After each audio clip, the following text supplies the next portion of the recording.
Future perfect continuous tense. When are we going to use this tense? The future perfect continuous, okay, it's still used to talk about a time limit in the future. The only difference between the future perfect and the future perfect continuous tense is that this is used to talk about continuous actions up to a time limit in the future, okay? And we're still going to use a by phrase as well.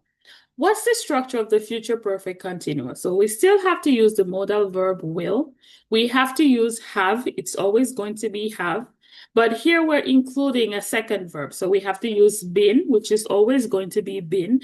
And the main verb, we're going to use it with ing to indicate that it is continuous. Remember, all the continuous tenses in English, they have ing at the end, okay? So one more time.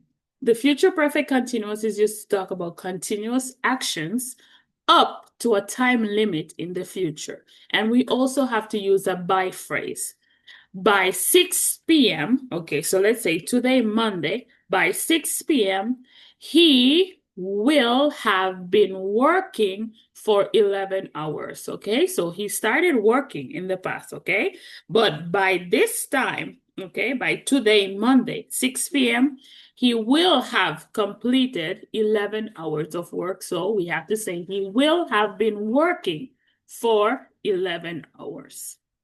By March, I will have been studying French for 2 years. So by that time limit in the future, you will have been studying French for 2 years, okay?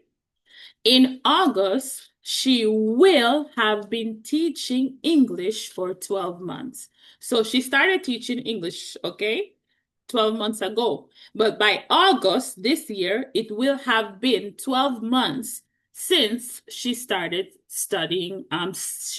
teaching, English, okay? I know these are funny tenses because they're not so common, but you have to learn or at least know that they exist. So one more time.